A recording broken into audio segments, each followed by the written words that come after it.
Hi, everyone. So great to see you all.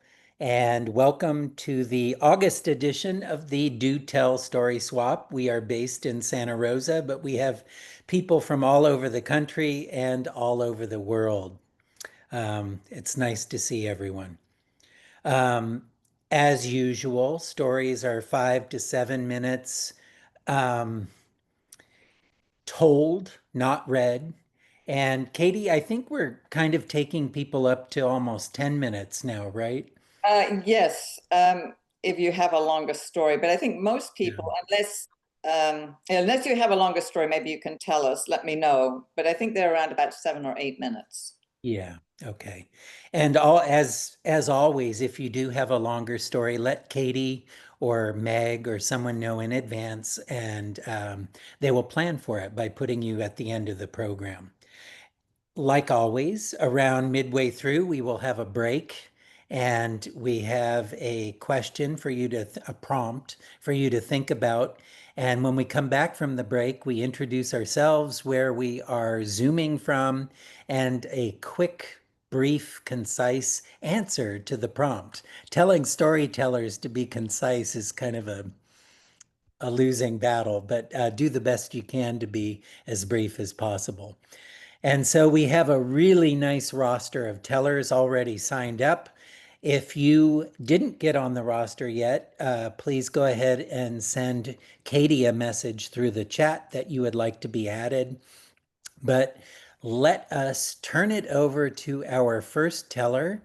And please welcome to the virtual stage. I'm looking for Beth. There she is. I don't know where I am. Beth.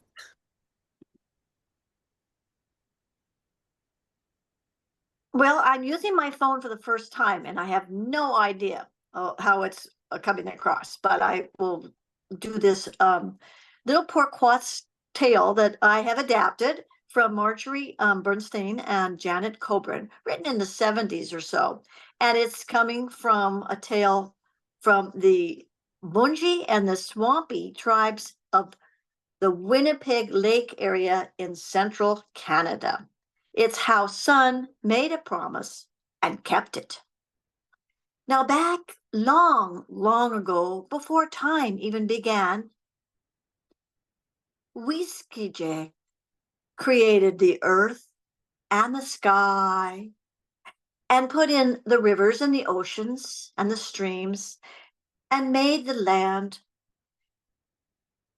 filling the air with the birds and the water with the swimming creatures and animals on the dry land.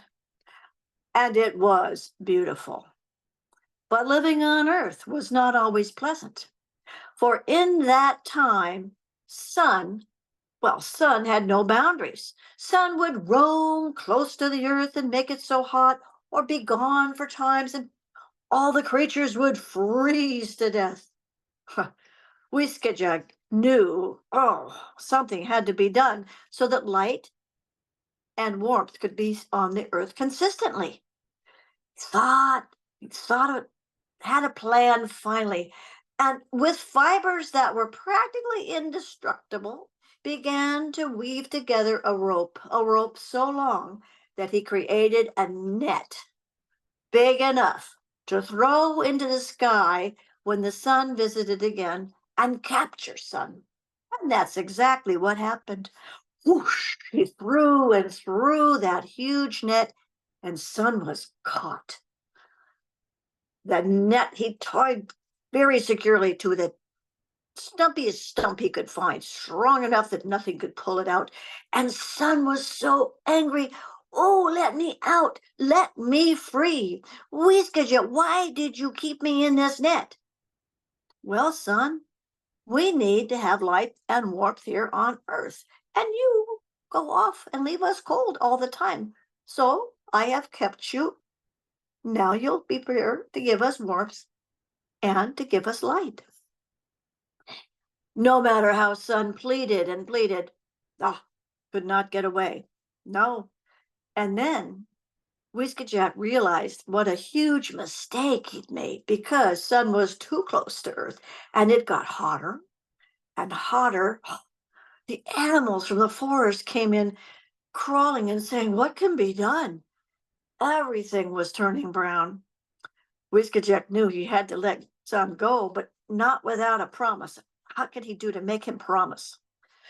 So he went up and said, "I'm taking pity on you, son, and I want to be able to let you free, but only and only if you promise not to wander so far away, to give us light and to give us warmth so that we on earth can benefit. You can come close, in the early morning and in the evenings. You can come close to the edges, but other than that, stay at a comfortable distance for us. Do you promise?" I promise," said Son. Well, while he think about it, as he pretended to think about it, said, "All right, I will let you go if you keep your promise. I promise you anything to get out. I want to be free." Well, unfortunately, Whiskajek could not get close enough to the net to start to cut it. It was too hot. That sun was so hot. Even Whiskajek, the creator, could not handle the heat. And he called on the animals. "Can you help? Can you help?" Well, some of the animals were brave. Deer got in close. Couldn't take it for long. Fox got in, got his fur a little singed. Finally, Beaver said, "I'll do it. I can do it." Now, in those days, the beaver was not an attractive animal, had prickly and scruffy fur all over his entire body, and just some two little teeth that were not like we think now. But he was brave, and he did. He ran as fast as he could up to that net and began gnawing and gnawing and gnawing and gnawing and gnawing and gnawing until he got the fibers all the way through and snap. When that last bit of rope broke, whoof, up went Son, just like a balloon up into the air. And the earth got cooler, and the animals came and were so grateful. Everyone was happy, except for Beaver, who was looking a little bit, well, burnt and not so happy. And Whiskajek said, "Look, I have two gifts for you, Beaver. I'm going to provide you with a new coat."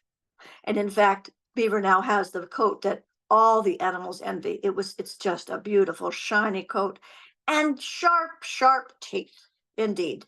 But I'm going to leave your tail bare. No fur on the tail, because that is a way to signal how brave you are to all the other animals. And that is why Beaver has no hair. But the Son, even though the Son was free, it still had some of those ropes hanging off of him. And very early in the morning, if you look closely, or late afternoon, when the sun is kind of close, you can kind of see those streams coming down. And that's the rope that reminds Son to keep its promise. Mm. And so it is. The end. Oh, Beth, thank you for that. You're welcome. But I don't like doing it on a phone. I just It kind of reminded me of our summer. Still July is some here was so cold, and awesome. now it's incredibly hot, just as we're starting school. Um, I love the back then Beaver was not attractive. I would have really liked to have seen what he looked like. Thank you for kicking off tonight. That was a great beginning. All right. And so moving right along, next in our roster, coming to us from tomorrow, and I think I'm right in saying that it's probably around 8 o'clock in the morning. Is that right, Renu? Yeah. It's very much. Please welcome Renu Narayan. And Okay, so today I'm sharing a story. It's a picture book called Basava and the Dots of Fire, written by an Indian author for Tulika Books, which is an Indian publisher. I'm very happy that lots and lots of Indian publishers have got into the act and they publish such beautiful, beautiful books for children these days. So this book, this story I really liked, so I'm sharing it with you. Basava lived in a small hut with his mother. It was just the two of them. Their hut was very close to the forest. Every day in the evenings, Basava would go inside the forest and look for sticks and twigs so that his mother would burn the stove and cook some food for them. One evening, he came back a little late from school, and as he hurried off into the forest, his mother called out to him and said, Basava, remember, come back before the sun sets. Basava said, yes, yes, ma, I'll be back. And he started walking into the forest. That day, when he looked around, there weren't too many twigs or little pieces of stick. He went in a little bit more. And then he heard a voice. Help! Help me! Help! He was wondering, who is that? He looked all around, but he couldn't see anybody. He looked here, he looked down, but again he heard the voice. Help! Somebody help me! So he looked up, and there he saw this beautiful butterfly caught in the silken threads of a spider's web. So very carefully he looked around and he found a crow's feather. Gently he removed those spider's web away from the butterfly, and soon she was able to flap her wings and fly. She came close to Basava and said, Thank you for saving my life. If you need me anytime, just call out for me and I will come. And Basava thought to himself, how can a tiny creature like this ever help me? But he continued to walk. And after some time, he heard another voice. Help! Help! Somebody help me! He looked up this time. There's nobody. Again, he looked all around. No one. Help! Seemed to be coming from down. So when he looked up, near his feet, there was a small puddle of water. And inside that water, a little dragonfly had fallen down and was about to drown. Quickly, Basava looked around and then he found a leaf. He slid the leaf gently under that dragonfly and slowly lifted it out of the water. Put it on a rock which was straight in the direct view of the setting sun. Soon the dragonfly's wings were dry and it flew up to Basava and said, Thank you for saving my life. If you need me anytime, just call for me. Once again, Basava wondered, how can such a tiny creature help me? And then he continued walking. And as he walked, he didn't realize that he was walking deeper and deeper and deeper into the forest. And finally, he came to a clearing with lots and lots of twigs and sticks. And he was so thrilled. Oh, Mama, I'll be so happy today. And he started picking them up one by one. And the more he picked, the happier he became. And soon the bundle was so big. He tied it up with the rope he had brought with him. And as he lifted it onto his head and looked around, he realized it had become very, very dark. And inside the forest, the leaves are moving. That was the only sound he could hear. And he thought, oh my God, how am I going to go back home now? It's so dark. I've lost my way. And Amma will be so worried. I don't want her coming into the forest searching for me. She'll get lost too. Oh, help! Somebody help me! Help! There's no sound at all. Basava shouted once again, help! Somebody help!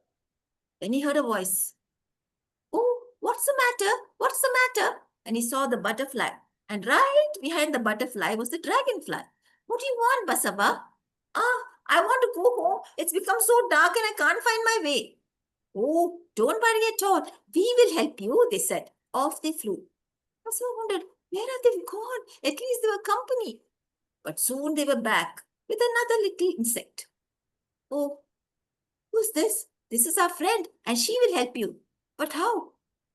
Wait and see, said the insect. Took a deep breath and suddenly the bottom of the fly started to glow. And then he said, wow, look at this. It's like a little light, a little star. But how is this going to help me? Wait, said the firefly. And off she flew. And soon, as Basava watched, lots and lots of fireflies came along. The parent fireflies, the brothers, the sisters, the cousins, the friends, the neighbors. They all came towards Basava and all of them were glowing. And soon it was like a blanket of stars, tiny stars covering Basava's head. And as he looked, he could see there was enough light for him to find his way back. He started walking. And as he walked, the fireflies kept pace with him. They followed him right through till he came to the edge of the forest. And then he turned around and said, "Thank you so much for helping me." And they said, "You're very welcome." And as he looked, he saw his mother coming from a distance. She said, "Basava!" And he said, "Mama, look, look." But by the time his mother could look, the sea of stars had disappeared. And then Basava had a story to tell his Amma. "Amma, you know what happened this evening?"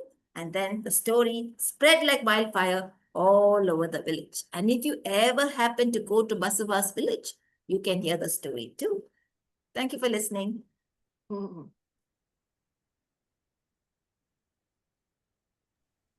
Oh, thank you, Renu. I saw a bug trapped in a spider web, and I wondered, should I free it or not? And I decided, yeah, I'll try to free it. It turned out it was a yellow jacket, which is a wasp, and Oh, it bit me. After I freed it, it bit me. Uh, okay. nothing Maybe good came from that. maybe that was way of saying thank you to you. Yeah, right. That's thank you in wasp language. Yeah. That was a beautiful story. Fireflies are such a great sign of summer here too. Yes. Thank you. And we're moving through our roster very smoothly. We have someone joining us from Oklahoma. So please welcome to our virtual stage, Chester.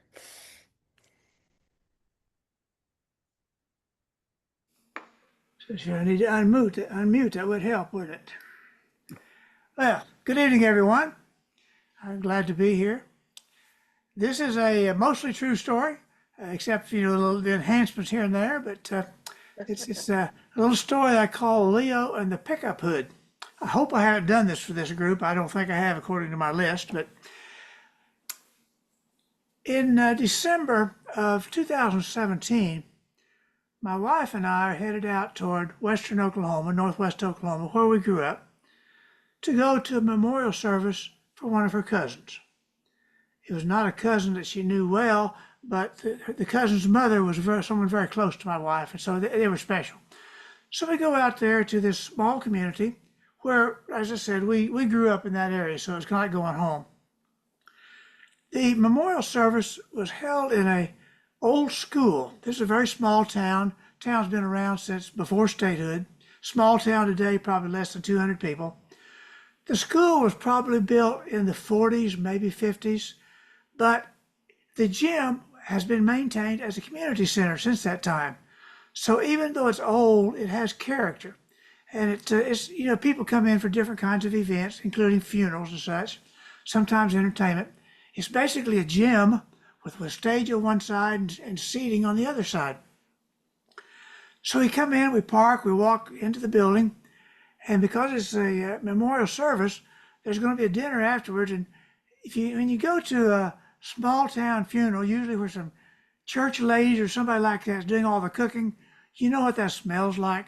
Those community meals like that are just wonderful. So you walk past that, and we go into the gym part, where the folding chairs have been set in an arc, and the people are seated there for the service. And the service starts, and it's a simple service, but very pleasant. And at some point in the service, as is very common, the preacher asks, "Is there anyone in the audience that would like to make a comment about the deceased?" And several people stood up, and they made some nice comments. And finally, this relatively young man stood up and he said, "Leo was my uncle." And Uncle Leo was the kind of man that really cared less about what he had than what he could do for others. And he proceeded to tell this story to show that as an example. The young man said, "Just a few years ago, I was really down on my luck. I was having a hard time. I didn't have a real job. I've been off and on with working. We lived in a rent house for several years, but I was really struggling to make the rent every month, to pay the utilities. We had food, but no extra. It was just really pretty tight. And one day there at the house, had a knock on the door, and Uncle Leo came in. He came by, said, I just came by for a visit, see how we're doing. So he visited with the family there for a little while. And then he finally said, would you like to just come out into the, let's go out on the back porch and have a smoke.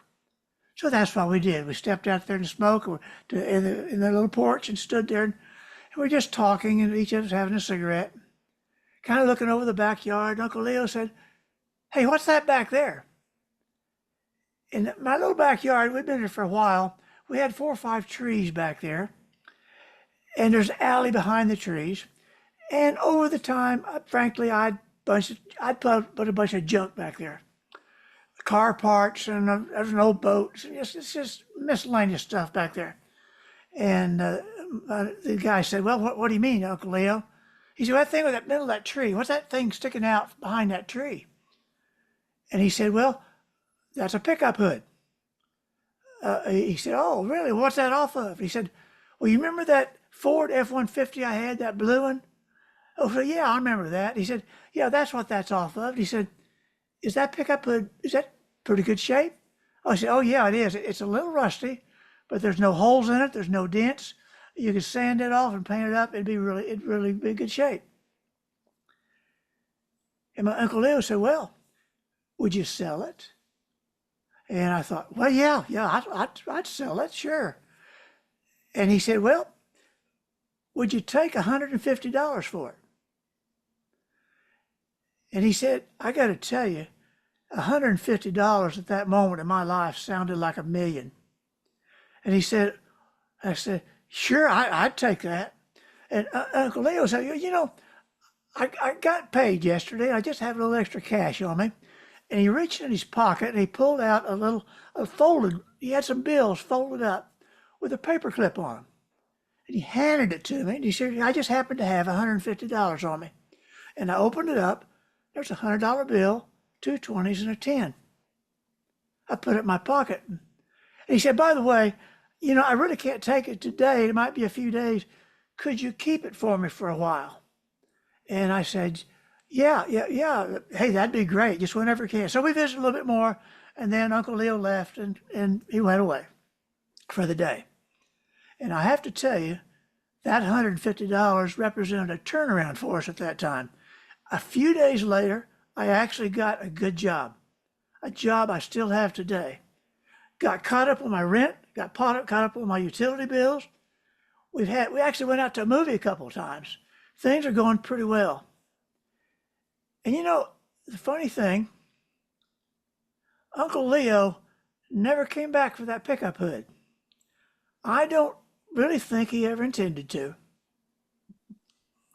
And that's the story of Uncle Leo and the pickup hood. Oh, That was such a good story. yeah. Yeah, that really was. What a warm, gentle, kind soul he must have been. And you knew him too? Actually, I think I may have said 10 words to him my entire life. I just didn't know him well. But it's a funny thing. You know, I'm a photographer. I take pictures of storytellers and other people. And I'd taken his picture once that I actually entered in a contest. And at the funeral service, they had that blown up in the front deal. And of course that, you know, my ego, you know, I live on ego anyway, and that made me feel good.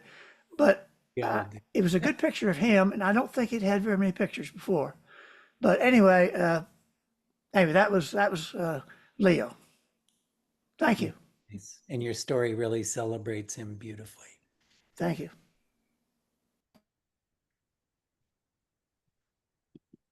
All right. Well, we've had some beautiful stories already. Okay, and next on our list, we have Rose.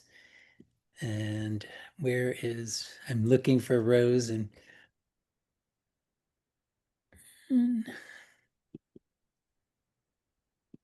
Here. oh, why can't I find you? Goodness. There you are. Sorry, Rose. It's okay. There. Okay.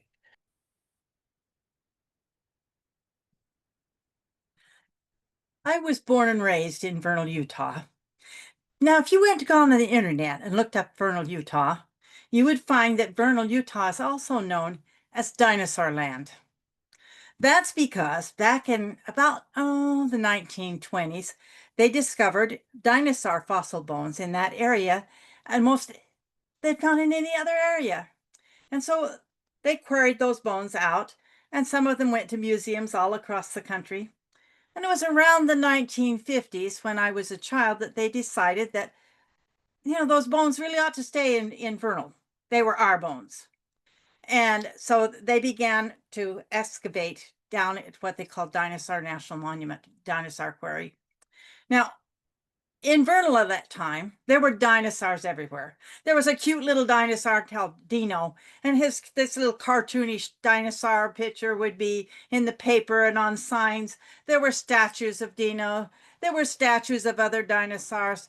The museum in the center of town, there was a great big dinosaur out in front of the museum.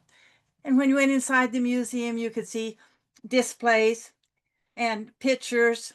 But my favorite thing to do in that whole museum was to go in the blacklight room.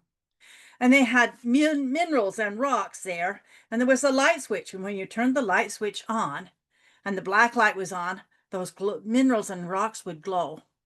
But it wasn't the minerals and rocks that I was looking at. It was what I was wearing, because if I had something on that was white, it would glow purple, and my white anklets would look lavender. And even my hair had a lavender cast, and that was my favorite thing. You can tell that, I kind of had taken dinosaurs for granted.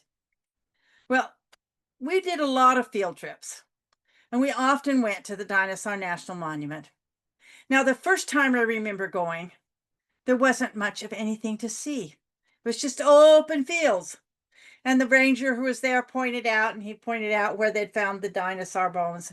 And he talked a little bit about it, and we fidgeted back and forth. And then he went over and he took a burlap covering off of some bones and showed us the bones right there in the rock where they had found them. In subsequent years, when we went back out again, they had built a metal shed that was up against the hill to protect the dinosaur bones and the workers, and we could go in and see the workers working on that thing. And eventually they built a great big building, a big, beautiful building right up against that wall, and it was called the Wall of Bones. And you could go in and you could see the men working at those dinosaurs and excavating, and that was kind of impressive. I still kind of had things taken for granted. I mean, this was my backyard, and there were always dinosaurs there. I didn't really realize what there was in my backyard until I went to college and took a geology class. When I took that geology class and when I went home that summer, I went out to the dinosaur quarry and I applied for a job and I got one. Now, it wasn't any expertise that I had. No, my job was to follow Dr. Jones around and make notes, because you see, Dr. Jones had been in an accident and he'd broken his wrist and he'd broken his arm, and his arm was in a cast from his wrist up to his shoulder, and it was in a sling, and it was his right hand, and he could not write.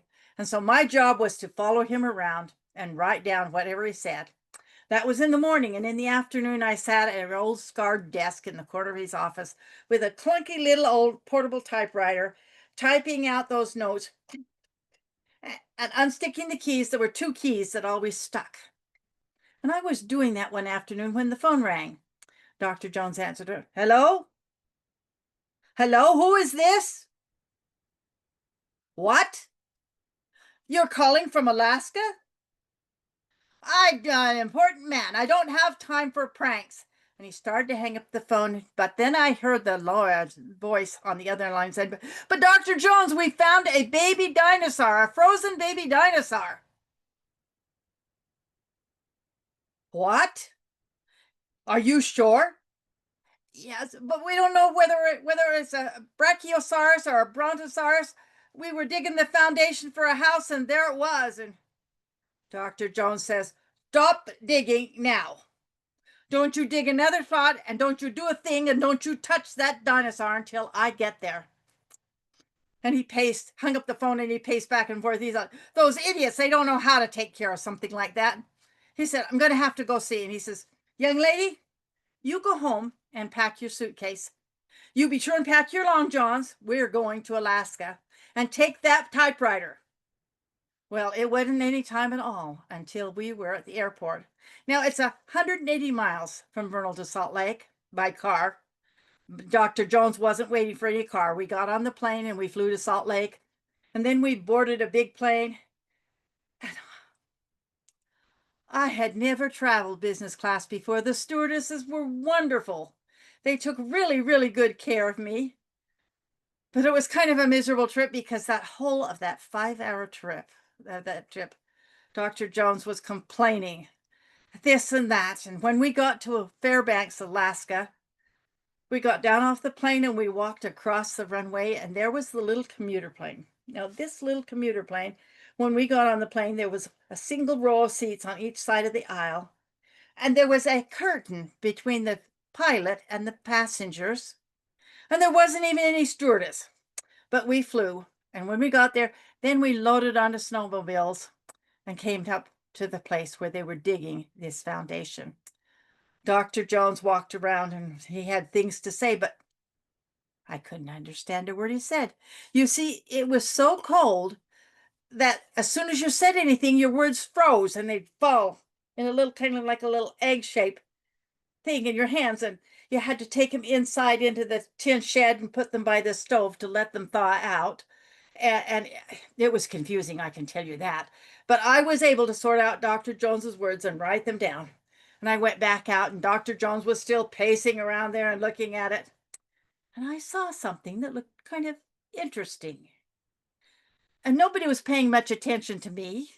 So I reached down into that pit and I picked up one of those egg-shaped things, and I very carefully took it back into the shed and I set it down by the fire. And I watched it thaw and melt. And lo and behold, the roar of the dinosaur was heard again in the land.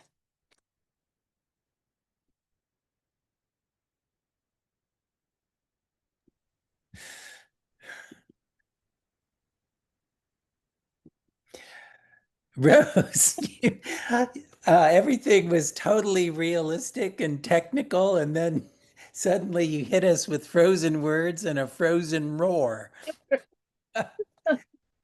I'll bet most of that was true, right? It's true up until the point of when I got a job at the dinosaur quarry. I was Okay. raised in Vernal, Utah. And were you thinking, I did see that whole change from a barren landscape and one dinosaur bone underneath a piece of burlap to that big fantastic building that's there. And a fellow I was belonged to a writing group in Livermore, and Hector Tamorian, he had told the story of the dinosaur's roar and gave me permission to. I looked at that and I said, that's my story. That fits with me just perfectly. I can tell that story, and I tell it with that piece with his permission. a wonderful blend of a personal story with a tall tale? And was Dr. Jones Indiana Jones? I don't know. I just pulled that name out of my head. I had to name him something. But anyway, Dr. Jones, and then I had to invent a reason why he would want me to be his assistant. Right, because he broke his hand falling off the what was that? His last adventure, the Temple of Doom. No, I missed that part, but Dr. Jones, he would have liked to have told people that he'd fallen down a cliff while he was looking at a fossil, but the truth was he tripped over his shoelace and fell down a flight of stairs. So you didn't ask him about his injury. He sounds kind of like a curmudgeon. He was. I can imagine him any way I want him to be. Yeah. Well, thank you, Rose. That was fun. It was fun. All right. Wow, we are really moving through our list. And oh, we just got Sri. I'll bet Sri has a story she can add to our list. Next up, we have Vicky Ness. Please welcome to the virtual stage, Vicky Ness. Hi there. You know, Rose, you should save that for the tall tale genre. Yeah, I have to. Yeah, that one could go there. It could. Yes, just saying. This is a new story, and so, well, bear with me. Celeste bounced down the school bus steps until she landed with a poof of dust in the road. The school bus door behind her screeched shut, and the bus lumbered, growling, back onto the road and took off, leaving Celeste alone, heading toward the house where she and Mama lived. It wasn't a home, it was a house. A home is a different thing. This was the fourth time they had moved in 3 years. The first time was for a boyfriend. The second time was for a job. The third time was when she lost a job. And now they moved closer to family, just in case, whatever that means. So when Celeste got to the front door, she opened it very quietly and slipped in. You see, Mama was looking for work, and she had taken over the kitchen as her office. And already Celeste could hear Mama's voice, that high wire balancing voice on the phone, begging for a job that was not available. So while Celeste slipped off her backpack onto the sofa, she could hear Mama in the kitchen. Yes, I can. No, I know. Yes, but you see, but, and Celeste slipped out into the kitchen and out the kitchen back door to the backyard. She looked around. It was just a dry, barren, hot patch of ground baking under the late September afternoon sun, with one tree and 3 fences and a tiny little nothing yard. But on the other side of the fence, you see, there was an ocean of thick green grass that had been irrigated by a farmer to keep his cows happy, who were munching away there. Celeste's Mama told her, don't you ever go near any of those cows. Those monsters, they'll kick you and then you'll die. You don't want to ever touch them. You stay right where you are in this yard, young lady. So Celeste called them the moo monsters and stayed well away from them. Well, what to do after school? So she called on her best friend, who was always there for her. Her best friend was Zapata. He had on black clothes with a huge black sombrero and silvery stuff all over it, and bullets this way and that, and a handlebar mustache, and he was afraid of nothing.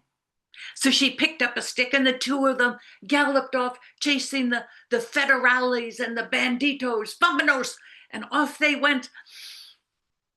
But then it didn't take long before it was just a dirty, dusty yard with nothing to do.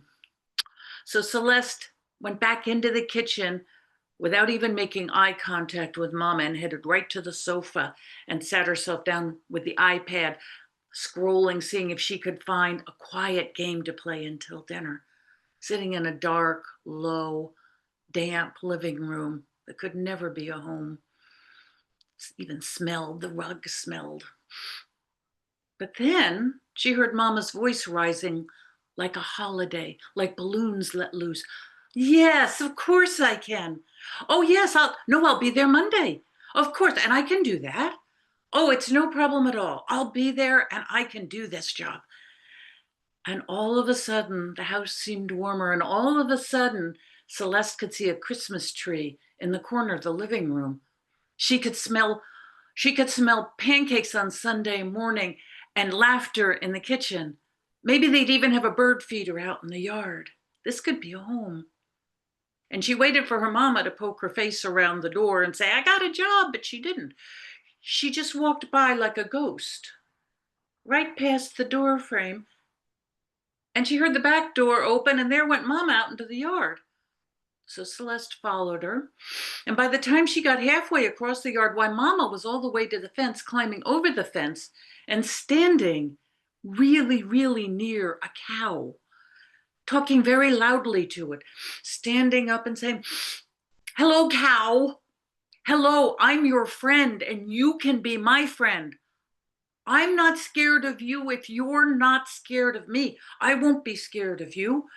And she put her hand very carefully closer and closer to the cow, till her very fingertips touched the cow's nose. And the cow had raised up its steam shovel-sized head and was looking at her. Mama stroked her nose, the cow's nose, and said, We can be friends, can't we? No. The cow rolled her eyes and with a very low turned and lumbered off to join the rest of the cows. Mama stood up very straight indeed. And then she went back across over the fence and started walking back towards Celeste, smiling to herself. Well, then that's when she saw Celeste and she said, I got a job. I got a job. And Celeste said, yay. And Mama said, yay. And when they got close, Mama said in her conspiratorial voice, you know what this means? Do you know what this means? And there was silence for a moment. And Celeste said, double pepperoni pizza for dinner. Double pepperoni pizza dinner. Yay, yay. They both said, and they did their famous double pepperoni pizza dance, which nobody has ever seen them do. It's their own special dance. Pepperoni, pepperoni. And then they gathered each other in their arms and they walked into the kitchen. And that night at the kitchen table, there was a big cardboard box, greasy and fragrant, with a ginormous double pepperoni pizza there. And there was a Coke and glass and Mama poured the Coke into the glass and cut the pizza and was moving pizza slices onto the plate while Celeste picked off extra pieces. And then Mama raised up her glass and she said, let's have a toast. So Celeste had her glass and Mama looked her deep in the eye and said, to us. And Celeste said, yay! And Mama said, yay! And they toasted each other. And they had the most marvelous victory dinner. Oh, a celebration of courage and strength and future. And all the important guests were there. There was Mama, and there was Celeste, and of course Zapata was there. But there was a guest of honor, one particularly gentle and sweet, Moon Monster Cow. Oh.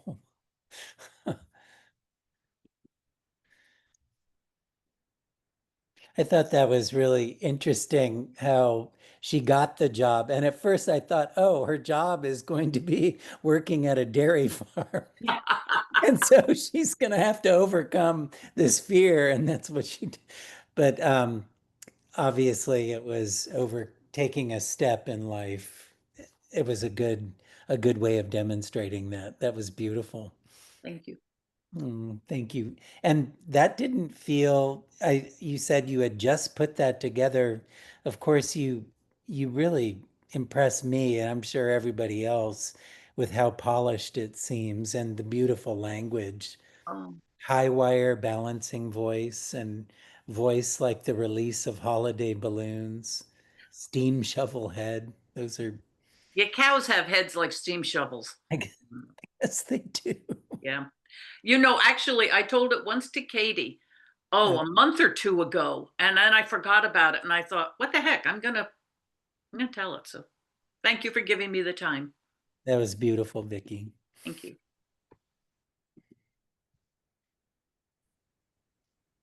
I'm going to confer with Katie. I wonder, Katie, should we do one more story and then the break and come back for your longer story? Yes, and probably Shri would like to tell a story too. So I let's would imagine, yes, yeah. let's have Sharon, and then we can go from there. Very good. Yeah, lovely. Thank you. Sorry, I'll mute myself. And Sharon, are you coming to us from Montana or I am. Washington? Okay. I can Montana never this keep it time. straight. All the way from Montana, please welcome to our virtual stage, Sharon Elwell. Well, like Chester, I've been dabbling with poetry. So this one is a rhyme I wrote.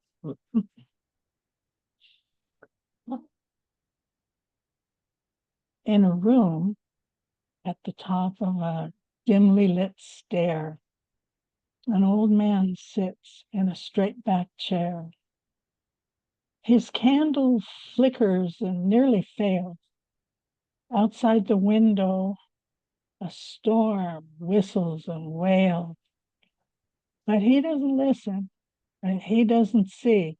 so intent on his labors is he. He writes 10 words at the top of a page. They will live when those papers are yellow with age. He writes, in a hole in the ground, there lived a hobbit. In another country and another storm, a boy huddles in a bed that's cozy and warm. The electricity's out, but he doesn't see. His flashlight is focused on the book on his knee, and he reads, in a hole in the ground, there lived a hobbit. In a jungle that's steamy even at night, a patrolling infantryman battles his fright. At last, back home in the camp, he sits on his cot and reaches under his pillow for the book that he brought. And he reads, in a hole in the ground, there lived a hobbit. On a foggy San Francisco day, a college girl puts her textbook away and reaches in her backpack for a brand new book. She'll read just for a minute, just take a look. And she reads, in a hole in the ground, there lived a hobbit. A grandmother lives far away from the faces that make her happy each day. So she pulls them to her with a gentle crook by reading on FaceTime from their favorite book. And she reads, in a hole in the ground, there lived a hobbit. And so that old man in the straight back chair changed the world for us with the words he wrote there.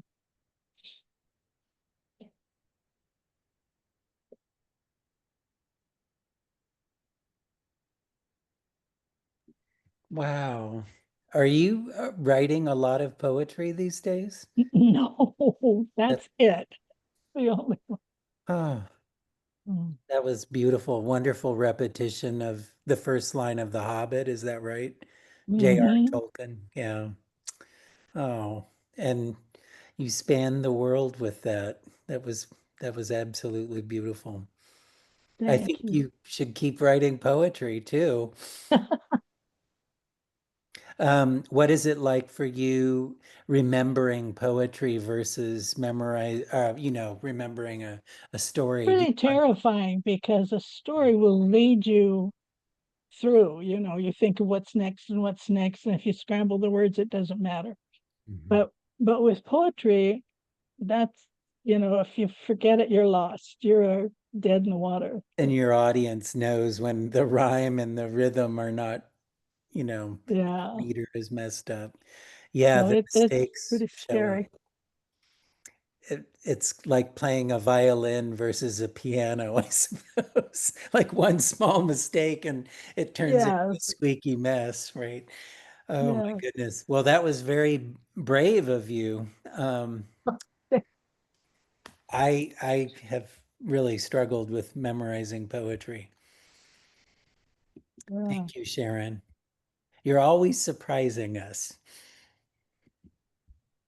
All right. Well, we've reached the first half of our evening together. Um, we can certainly use another person to sign up. And so, Sri, I know you joined us. I was saying about Renu that you're coming to us from tomorrow. So if you're interested in telling a story, let Katie know in the chat and we will put you probably first after the end of our break, but we still have a story from Katie to come too. So we have a prompt for you to think about, and Meg told me the prompt and told me to wordsmith a little bit, and I didn't do anything to it. Um, I am a teacher, and we started meetings last week, and tomorrow We have our students on campus, and we seem to start earlier and earlier. So school is happening, back to school. And so the prompt is, how did you like to spend your last day of summer vacation? Was there some special way for you to spend those final precious minutes of freedom before the school bell rang? So think about that. And when we come back in 5 minutes, we will share our responses to the prompt and introduce ourselves. And I don't think there's too many announcements this month, but if there are, please let Meg know. If you are interested, I like to put the view on gallery. And then if you're interested in chatting with people, those that are interested in chatting will have their cameras on and their audio open. So that's a nice way to spend the break too. I'm going to pause the recording. And welcome back, everyone. That was an interesting discussion we were having about recitations. And so it is time to introduce ourselves. And once again, the prompt was something along the lines for how you like to spend your last day of summer vacation, because this week, here at least in Sonoma County, it is back to school week. And I am Brandon Spars. I am a school teacher, so I am in the midst of this, and I always go fishing on the last day before I have to go back. I had a terrible summer fishing. I didn't catch anything. I'm a fly fisherman, a saltwater fly fisherman. And so last Wednesday, before our meetings, I went on the Napa River, which connects to the bay. It's a tidal river. And I caught a beautiful, big, striped bass that pulled my boat around. And so it was a great way to finish the summer for Wow. me. Um, and so I'm just going to go right down the line of people I see on my view. And so, Vina, Yeah. Well, when I was a kid, um, I looked forward to school starting, so I didn't have any sense of, oh my gosh, this is the last of my vacation. But then when I was a teacher, I was just grueling going through all the prep that you have to do to get your classroom ready. So it wasn't a joyful moment for me the last day before school. I was talking to a little girl who thought teachers liked the end of summer because they got to go. To school. She thinks we like it. All right. And next up, we have Beth Wakely. I feel much like Vina. As a kid, I enjoyed being, getting back to see my friends. But as a teacher, even though I didn't do something special, every year in the days that school started after Labor Day, the around here, the amaryllis, the naked ladies, the pink flowers would all be blooming, and I knew it was time to get ready. So I gave myself time to just settle in and try not to wait to that last minute to get the room. And it never got, I never was ready for the first day of school, but having the kids there, that part was good. That it was okay when it got started. So good luck to everybody. And Vicky, you were next on my screen. Okay. When I was a kid, I made a point to sleep in that morning. I mean, I really made a point to sleep in and to go through the day really slowly. But the other side of it was the first day of school, I had usually been taken shopping for either probably a new pair of shoes and a new dress of some sort or something. And one of those cool plastic pencil boxes that were bright colors that you could see the pencils through them, and a new notebook and all that stuff. And that was all kind of exciting too. So it was both. Thank you, Vicky. And next we have our Do Tell coordinator, Meg.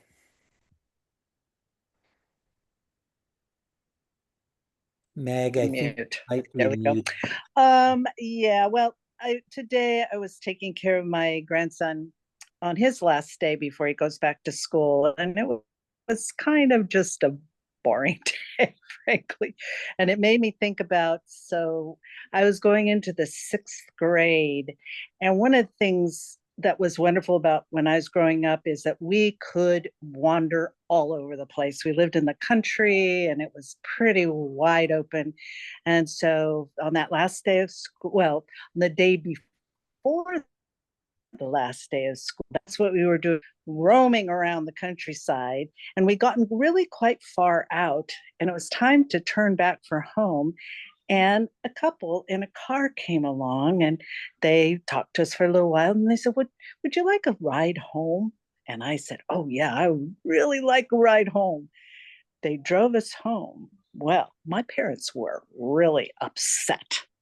You did not accept rides from strangers. And I knew that, but they seemed so nice.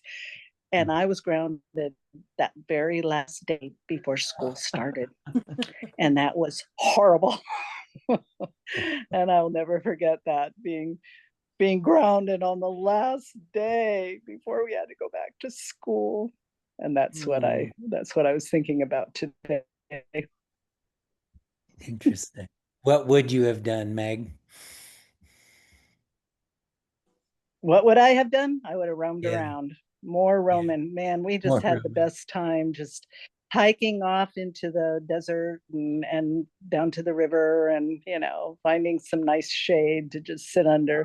Yeah, it was a good way to spend your childhood, and certainly a good way to spend summers. Yeah. Yeah. Thank you. And next we have Sharon.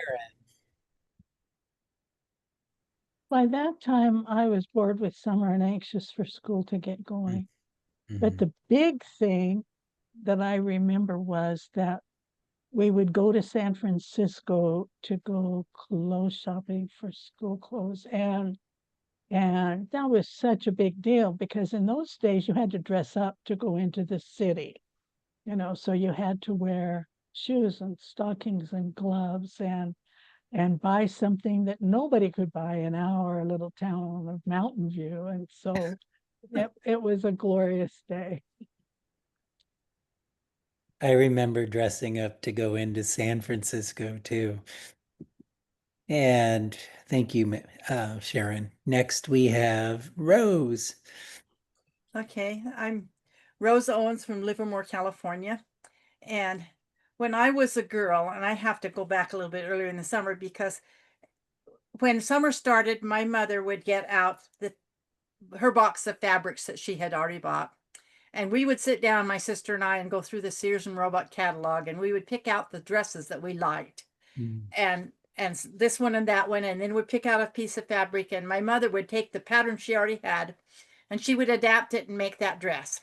All but putting the hem in. When we got it finished, all but the hem, it would hang up in the closet, and she would make 2 or 3 dresses for each of us. And the last week before school started, those dresses came out of the closet. We tried them on. We got them the right length, and we sat and we hemmed those dresses up so that we were ready to go back to school. This was her way of making sure that we didn't wear those dresses too soon and that they didn't get too short over the summer. And that was what we finished our summer with. Your mom was smart. She was. All right. And coming from Oklahoma, we have Chester. Well, I've got a little bit different tack here because I have almost no memories of what you guys are talking about. But the first word in the prompt is last. And I remember when I've been in the profession maybe 17, 18 years, and I was working on my superintendent certification. And so once or twice a week, I would commute from my work job to Oklahoma State to, get the classes done. That was about an 80-mile trip up there. And so it was kind of busy times. And my memory is the last night of the last class I knew that I ever have to take in my life. That every class in the future I was going to take was because I wanted to take it, seminars or whatever. But I did not have to take another single class after that particular night. And so that's what you triggered the thought tonight. Thank you, Chester. And next we have my co-pilot, Katie Mangan. Okay, the last day before school, actually, this is part of the story that I'm going to tell you. I was at the same thing. I went riding on my horse. Beautiful. Yeah. And next we have Walter. My grandparents owned a beach house, and my family got to go down to the beach house in the month of August, the end of summer.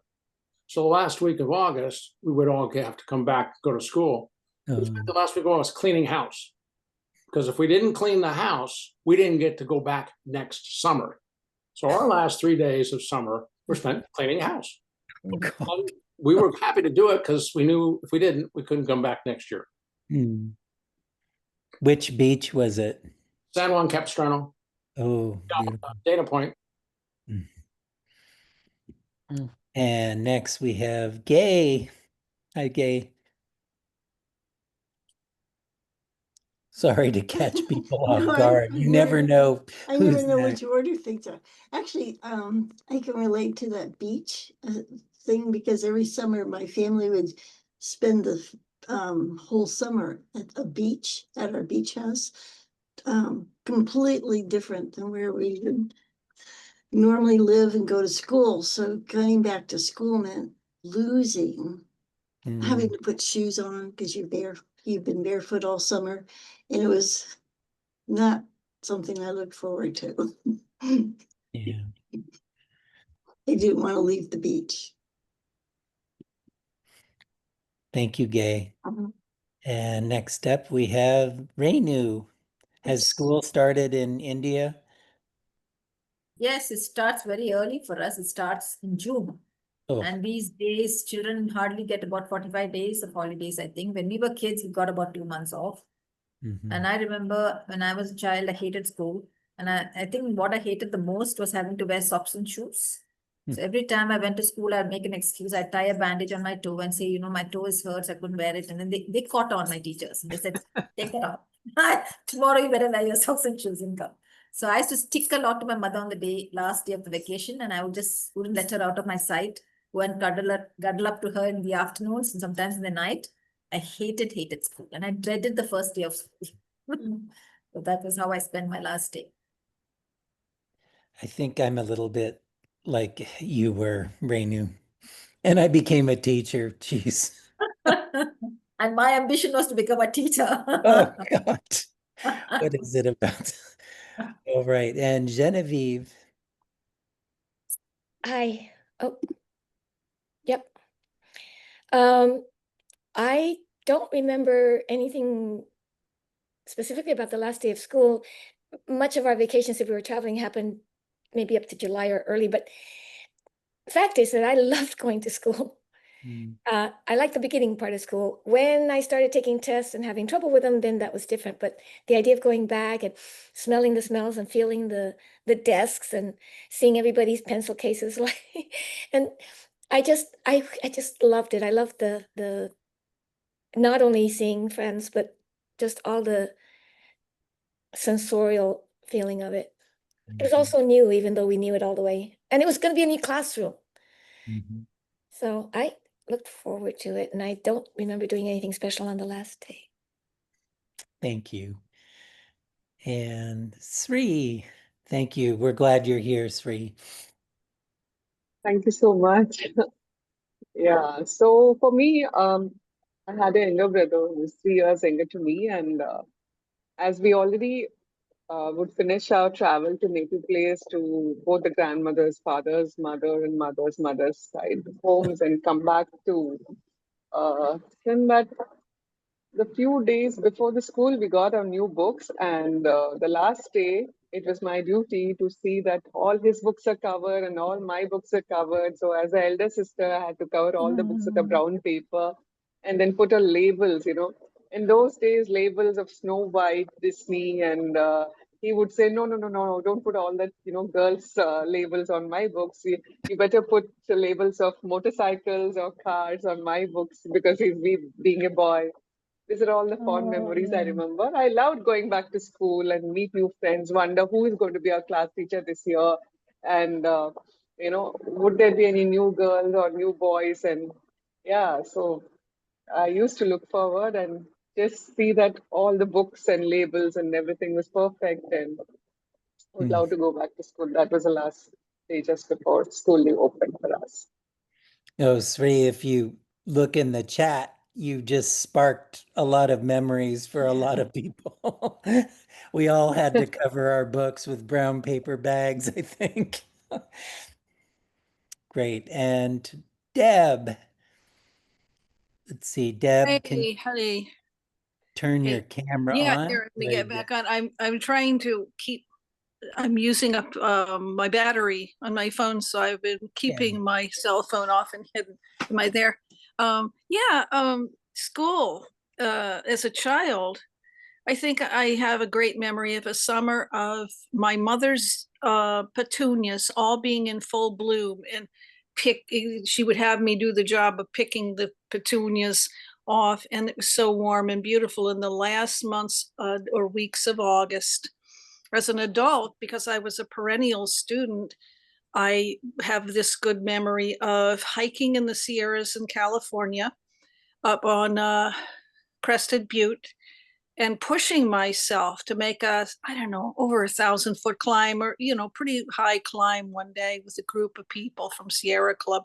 And I made it up there and I said, I'm strong enough. My heart is strong enough. Keep on going. And I made it. And then I got back down and went fishing and had a beautiful summer memory, which I carried with me when I was trying to study the hard stuff in school. And my load was really heavy. I said, well, you made it up that mountain. You can keep working at all your books here in school. So that was mine. Oh, that's wonderful. Yeah. Now, Katie, did I catch everybody as far as you can tell? You've got everybody. Thank you, Brandon. Okay, very good.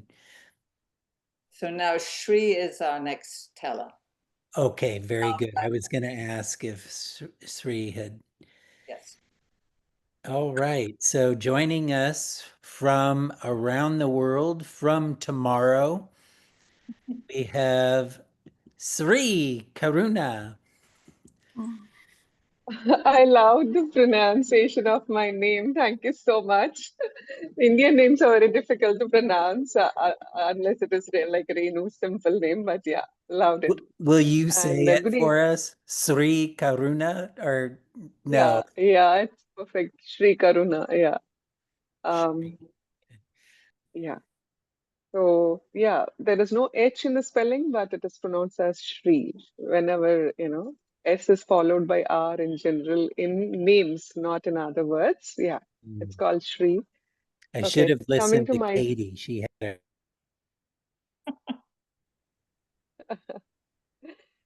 okay, coming to my story. This is a self-written story, inspired by Vicky and Renu and others. It was early in the morning, and Sita peeped into the children's room and saw her son, Aryan, sleeping peacefully. And the blanket with all unicorns and, all the stars and rainbows looked so nice. And he looked like an angel. Aryan, when you're sleeping, you look so adorable. And I'm dreading when the day is going to start in a little while now. Thinking so, she went around, she went to the God's place, lit the lamp, and she went into the kitchen. And then he started making his breakfast, and she heard, Mama! And he came running, gave her a hug from behind. Aryan was a adorable boy. He listened to his mom in every aspect. He was good in studies and he was very lively, talking to everybody, greeting everyone. But there was one thing with him, he was just restless. He was running from one place to other place in the meanwhile, toppling of things here, there, everywhere. And many a time she remembered her mother saying, never use the word don't with children because they don't hear the word don't. They will only hear the word later. If you want them not to talk, don't say, don't talk. Ask them, can you be silent for a while? You know, her mother was her guide in parenting. And but day by day, Aryan's restlessness and his impatience was getting on the nerves of Sita. That day, she spoke to her husband Ramesh. It looks like as though I'm, a single parent. Aryan is not listening to me and I am getting exasperated. My nerves are at, he said, calm down. He's growing up. After a couple of years, he might calm down and then you'll miss his running around all the while. But day by day, she was getting impatient herself, how to deal with this problem. And again, she thought, if I consider this a problem, then I won't love my child enough. And then she confided in her mother, mother, please give me some, idea, some, tip or something that you have done. You parented not only us, you parented everybody, like your sister's children, cousins' children, everybody you parented remotely, and you are always full of wisdom. Give me some wisdom from yours that I can make him be patient. Then her mother said, aren't you being impatient to change him, Sita? Wait. I know you believe so much in, having an intention and always believed in the power of manifestation. You do that, and the universe will help you and guide you or change Aryan the way you want to. And from then on, she started getting less flustered and she started being more patient and she was praying ardently, like make him a little more calmer, a little more patient, and all that. And one day, as though her prayers are answered, in the balcony, where she kept beautiful rose plants, hibiscus, and all indoor plants, and they all were thriving. And every day, even if there was not a new flower, even the tiny new shoot or tiny new leaf excited her. And she always used to make it her point to take Aryan and make him water the plants and all that. And that day, Aryan came running from the school. Mama, our science teacher gave us a project. You know, she gave us this, cutting of a new hibiscus. It was, I think, you call it red, pink. I don't know. It was an in-between color, Mama. And she said if we plant it in a pot of soil, it'll, get new leaves and, new roots down. And we have to take that plant at the end of the month to show it whose plant has more number of leaves and all. Said Aryan, wonderful. We have other plants, keep it there, and we have an empty pot there. Put the mud and the compost and all that inside, and there's cocoa peat, that coconut. This one it will loosen the soil. Now plant your cutting. He planted it, and around the same time, on the hedge, there was a nest, and the pigeons were every day coming and cooing there and going. And then that day, she saw that there were tiny eggs of the pigeons. And after a couple of days, she heard tiny little squeaks of the baby, fledglings of the pigeons. And then she called Aryan excitedly and she lifted him up so that he could see the nest. And he said, Mama, there are baby pigeons. They're so cool. Oh my God, they're so tiny, tiny, tiny beaks and all that. Yes, Aryan, that's why I wanted to show you. You like knowing about things and plants and birds, and you'll be excited. I want you to be happy. That's why I showed you. And he asked, Mama, when are they going to fly? Aryan, it'll take some time, They have to grow a little bigger. Their wings have to grow a little stronger. Then they will fly. And every day Aryan was watering. And one day he said, I can't see any new leaf coming out of the shoot. All the leaves that were earlier there have fallen off. I really wonder if the plant is taking water. Do you think there will be some roots, Mama? And he knew where he was going as his mother. Sita said, I don't know, Aryan. Mama, can I check? If you want to, you can, she said. And he lifted up the chute, and there was not even a single root. He kept it back. And after 1 week, again, there was no new leaf on the shoot. And he said, Mama, can I check please once more? She said, if you want, you do.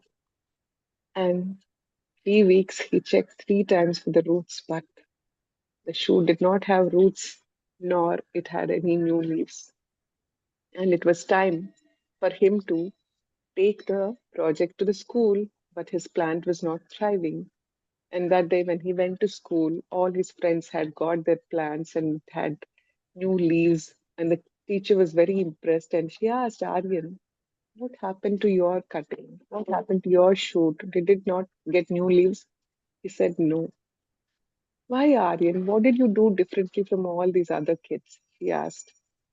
And all the other kids said, we didn't do anything. We just waited patiently, for the leaves to come, and we just watered every day.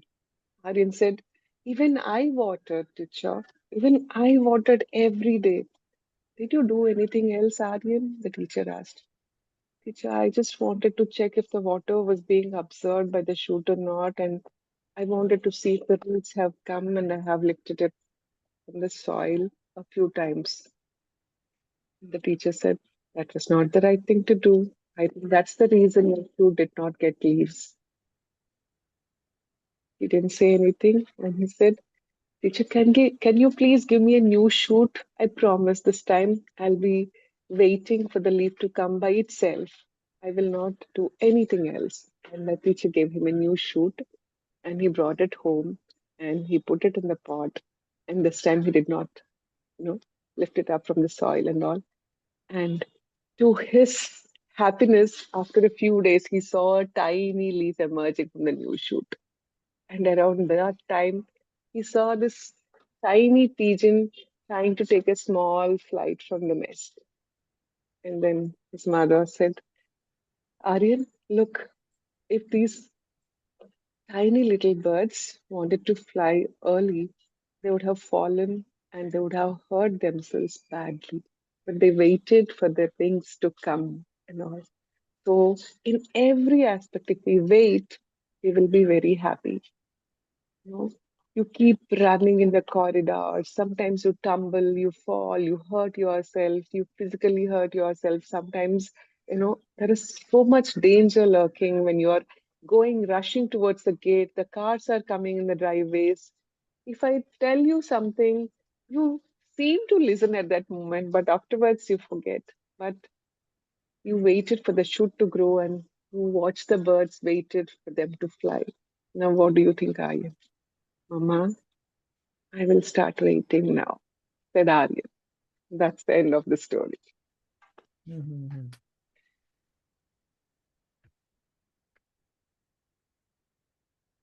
Oh, Sri, I love the parallel between the young pigeons, the shoot, and listening to his mother. And you told it with such sweetness and joy. It really comes through in your story, but also the way you tell it. Thank you so much. All right. And as far as I know, we have one last teller, and that is Katie Mangan. You. Hi. This is a story in progress, and anyway, just bear with me. It's about Lunasa or Lammas, and they're both names for the Celtic festival which celebrates the first grain harvest, which occurs around about August the 1st. And Lunasa refers to the god Lu, who is associated with the sun, with light, and with craftsmanship.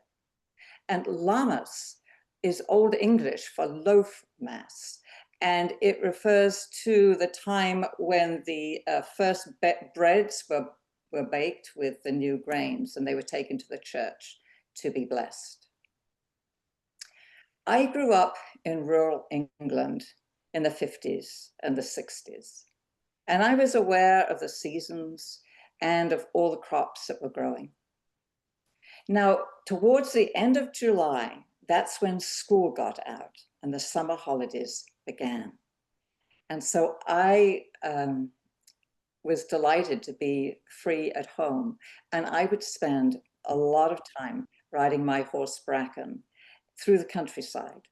And I would go down narrow country roads and country lanes. And the country lanes, they connected all the fields together. And so the farmers would take their tractors down there.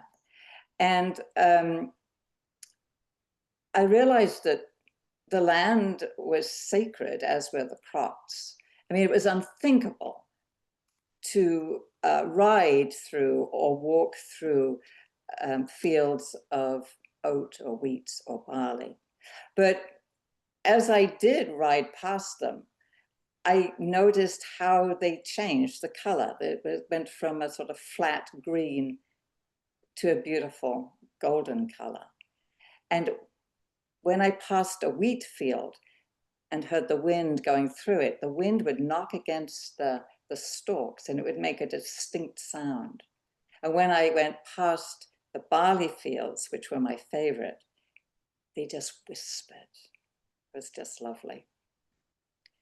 So when the wheat and the barley and the oats were ready, you know, the heads fell down and the farmers then got out their combine harvesters. And at that time they were all red and they were just beautiful because you would see them going up and down the field slowly, this red combine harvester against the golden field. And then when they were finished harvesting the grain, all that was left were the straw bales.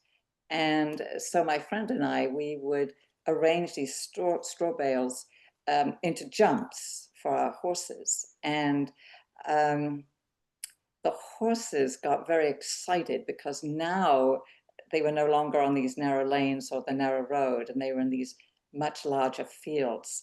And so they would at times take off and we would have to hold on tight. We'd grip our knees into the saddle or we would just try and control them.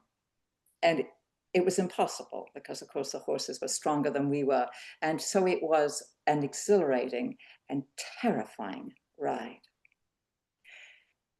With now the grain was gathered in, it was time for the harvest festival. And it was perhaps my favorite time of year. We went to a beautiful old stone church and it was so beautifully decorated with sheaves of wheat and oats and barley. And the villagers would bring their fruits and vegetables and from the garden and flowers, lots of flowers. And if the day was warm, then the heavy oak door of the church was propped open and you could hear one or two bees buzz their way in through the door. And as a child, I was always scared of bees, but then I realized that the bees weren't interested in me. They were just interested in the flowers. And we sang my very favorite hymn, which was, "We plow the fields and scatter the good seed on the land, and it is fed and watered by God's almighty hand." But after the harvest festival, then it was time to think about going back to school. But and also I forgot to mention, I'm sorry, the festival was a celebration of the harvest, but it was also a reminder that autumn and winter was approaching. And that was also a reminder for me that it was time to go back to boarding school. And it was hard to leave the warm, carefree days of summer. But I remember that I would have new friends. I would go back and see my friends. I would be in a new dormitory and there'd be a new classroom. But the freedom to ride and roam the countryside was finished. And the wildness of galloping through the stubble fields that was replaced by school bells and school uniforms. I sadly realized that I was no longer in control of my life. But I always did the same thing that first night back at school. When I was in bed in the dormitory, before I fell asleep, I would always pray, "Dear God, please let me remember in the morning that the summer has ended and I'm back at school." And I would be at school until probably mid-December. So this was a new season for me. And the question was, what seeds would I plant and nurture throughout this coming school year? Blessings, abundance, and happy harvesting to you all.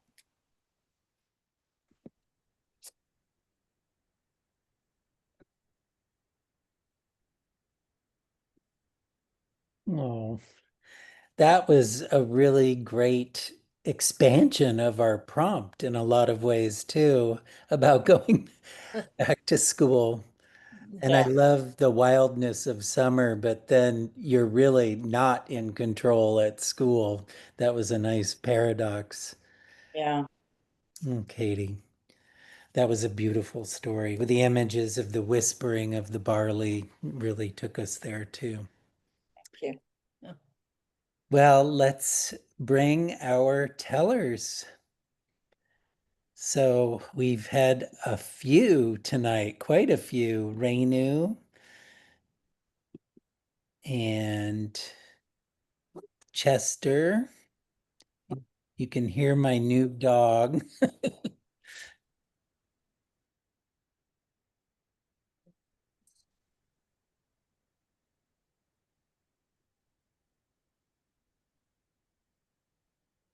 It's Vicky.